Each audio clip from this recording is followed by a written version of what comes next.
चलो जान लेते कि फिर इसके आगे क्या होता है। कि अभी हमने जान लिया, अभी हमने देख लिया कि रेस्पिरेशन में क्या हो रहा है कि ग्लूकोज का ब्रेकडाउन हो रहा है, और ग्लूकोज का 3 प्रकार से ब्रेकडाउन हो रहा है यहाँ पर।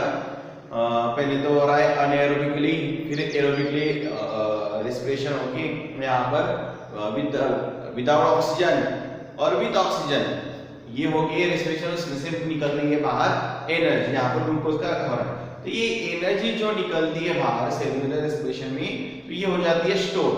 तो ये जब स्टोर होती है तो ये स्टोर होती है in the form of ATP molecules. तो ये एटीपी क्या है और एडीपी क्या है, ये अभी आप अभी जान लेते हैं। कि देखो सेलुलर रेस्पिरेशन हुआ जो हमने देखा कि पाइलोरेट, और यहाँ पर lack of oxygen, without oxygen, और जो कुछ हुआ किसी भी ऑर्गेनिज्म में ले लो, और with the help of oxygen यहाँ पर सेल में सेलुलर रेस्पिरेशन हुआ तो उसमें एनर्जी रिलीज हो गई। तो ये रिलीज हुई एनर्जी जो हमने यहाँ पर बाय प्रोडक्ट हुई थी, एनर्जी रिलीज हुई थी, तो ये एनर्जी रिलीज हुई है, ये इस फॉर्म में रहती है मॉलिक्यूल ऑफ एटीपी में। तो ये मॉलिक्यूल ऑफ एटीपी में कन्वर्ट किस तरह से होती है, और ये एटीपी आखिर है क्या, तो ये हम यहाँ पर जानेंगे। तो एटीपी होता है कि एटीपी होता है, एटीपी का एटीपी का लॉन्ग होता है adenosine triphosphate. A for adenosine, T for try, और टी फॉर होता है फॉस्फेट। तो एडेनोसाइन ट्राइफॉस्फेट, ट्राई का मतलब यहाँ पर 3 मॉलिक्यूल होते हैं। तो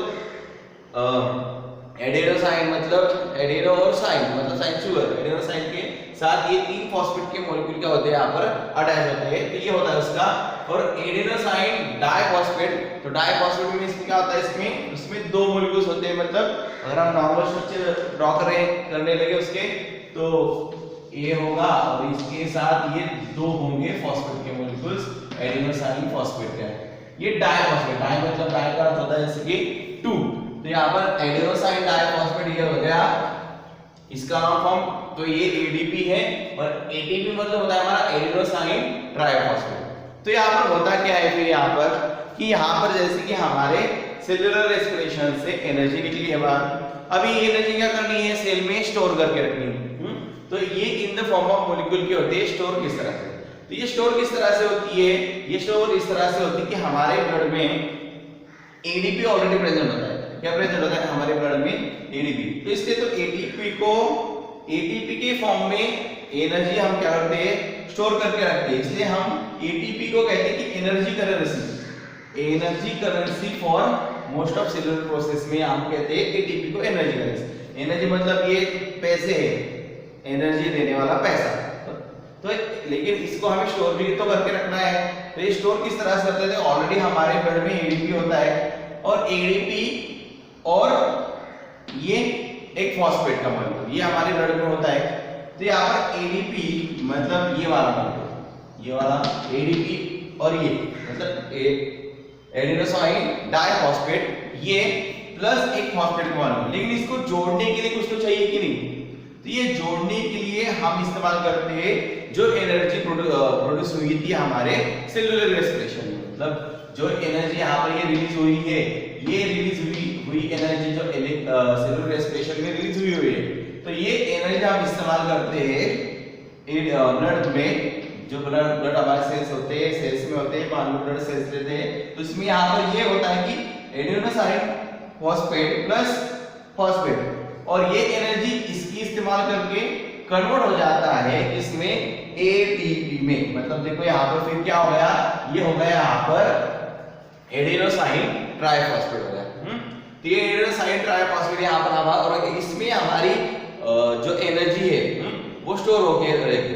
लेकिन whenever we have to do lots of work, जैसे हमारे एक्सरसाइज है, वर्किंग है, हम सोचते हैं बहुत सारे लाइफ प्रोसेस के वर्कआउट है, तो ये होने के लिए फिर बाद में क्या होता है कि इसकी क्या होती है, हमें हमारे सेल्स को जरूरत होती है। तो ये एटीपी जो होता है मतलब इस फॉर्म में जो हमने क्या स्टोर कर रखी है, एनर्जी स्टोर कर रखी है। तो ये स्टोर की हुई एनर्जी एक्चुअली फिर से क्या हो जाती है, फिर इसमें से ब्रेक डाउन हो जाता है यहाँ पर। मतलब एक क्या करेंगे, आप फॉस्फेट का मॉलिक्यूल क्या करेंगे, बाहर निकाल देंगे। तो यहाँ पर ये फिर से एडीपी में कन्वर्ट हो जाता है, और जब ये टूटता है तो यहाँ से हम एक फॉस्फेट के मॉलिक्यूल को क्या करते हैं, तोड़ देते हैं। तो जब हम इसको एक तोड़ देते हैं तो यहाँ पर प्रोड्यूस हो जाती है एनर्जी जो कि लार्ज अमाउंट में होगी, वो किस कितनी होती है आपकी 30.5 किलो जूल पर मॉलिक्यूल, इतनी ये अमाउंट में क्या होती है,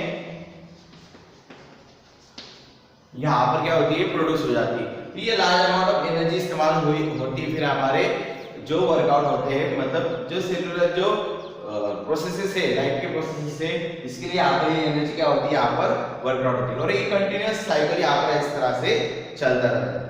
तो ये बात तो समझ लो कि बात समझनी है कि सेलुलर रेस्पिरेशन में जब देखो ग्लूकोज था, ग्लूकोज से बायोरेट में कन्वर्ट हो गया, बायोरेट का जो रेस्पिरेशन की प्रोसेस थे वो तीन प्रकार से हुई हमारी अनएरोबिक और एरोबिक रेस्पिरेशन की प्रोसेस से। तो यहाँ पे इस प्रोसेस में जो कुछ एनर्जी आपको प्रोड्यूस हो रही है वो किसमें स्टोर हो रही है, हमारे एटीपी में। लेकिन एटीपी में भी कैसे स्टोर होती है, एडीपी थ्रू से। तो एडीपी और पी को एनर्जी इस्तेमाल करता है वो, और एनर्जी इस्तेमाल करके फिर से एनर्जी में ही स्टोर करके रखता है, जो कि हम मान लेते हैं एटीपी को, और एटीपी के ब्रेक डाउन करके आपको फिर से एडीपी में कन्वर्ट होकर यहाँ पर फिर से वो एनर्जी क्या की जाती है, इस्तेमाल की जाती है। तो आई होप सो कि इस प्रोसेस को हम कहते हैं एटीपी साइकिल। इस प्रोसेस को जो कहा जाता है तो एटीपी साइकिल कहा जाता है। ये प्रोसेस होती है। So I hope so you understand the ATP. ATP means adenosine triphosphate और एडीपी मींस एडेनोसाइन डाइफॉस्फेट। तो इस तरह से यहाँ पर एनर्जी का यहाँ पर हमारी बॉडी क्या करती है, इस्तेमाल करती है। तो ये होता है सेलुलर रेस्पिरेशन। इसमें होता है ये जनरली ऑर्गेनिजम्स में होता है, लेकिन रेस्पिरेशन प्रोसेस प्लांट्स में भी होते हैं। तो हम ये आगे देखेंगे प्लांट्स में किस तरह से रेस्पिरेशन प्रोसेस होती है।